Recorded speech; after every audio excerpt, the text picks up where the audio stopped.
And then also, I'm gonna lower it in pitch just a tiny bit. The other idea that I had was I was gonna take the sound of me dropping piles of sticks and wood to give the sound of the bones moving when the dog runs or moves. Because I don't think that the skeleton dog feeling needs to come from the howl itself. Maybe that can stay the same, but maybe just the movement needs to be different, and getting the sound of his bones moving or something like that would help it a lot. Maybe reverse them? Nope, don't do that. I want it to be a lot quieter. That's just my personal preference. Oh, it actually, okay, with everything else in the mix, it actually helps a lot.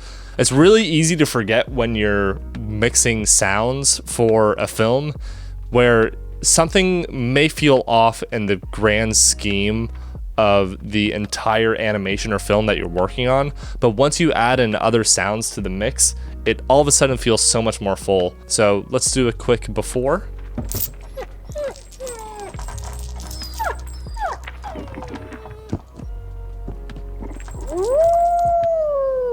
And this is after.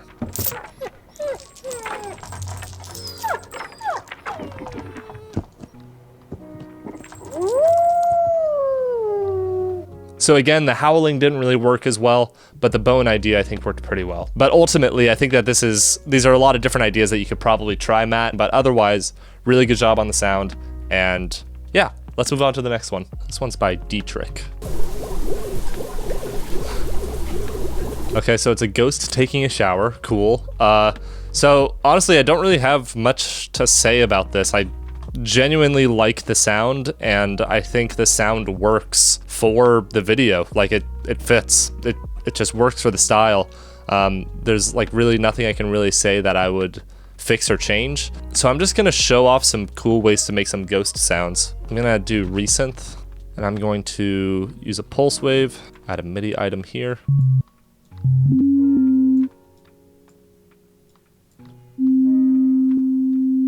A vibrato plugin. Change the depth. This is free from Melda Productions, by the way. You can just download it and apply it to Reaper or whatever DAW you're in. It's very good and very, very handy. And we're going to play with the pitch a little bit by pinching it inwards. And now I'm going to go back through and I'm going to pitch it downwards by stretching it out. So that kind of creates a similar effect to what Dietrich had here. This is a little bit more warbly though. I think I would probably go for something like a little bit more noise heavy. Preserve the pitch and stretch it out. I'm just going to select a specific band right here.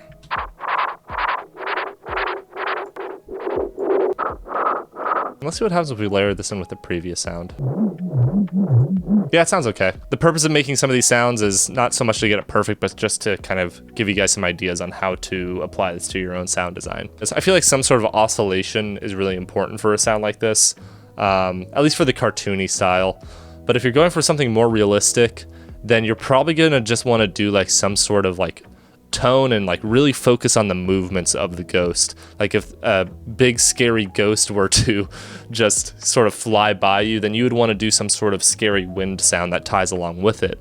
But for something like this, the pitch element helps keep it very cartoony in a way.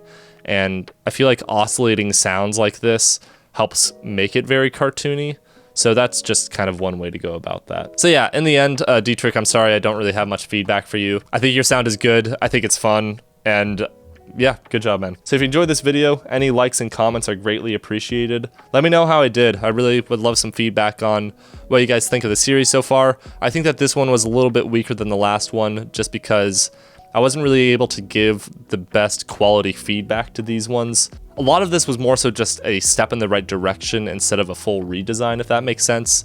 But just in general, all of the sound designers here did a really good job, and it was kind of tough for me to really find many things to critique on. So props to you sound designers who took part in this. But yeah, thanks so much for joining. Let me know what you learned in the comments, and if you want to submit feel free to submit on Twitter. And yeah, I'll catch you in the next video.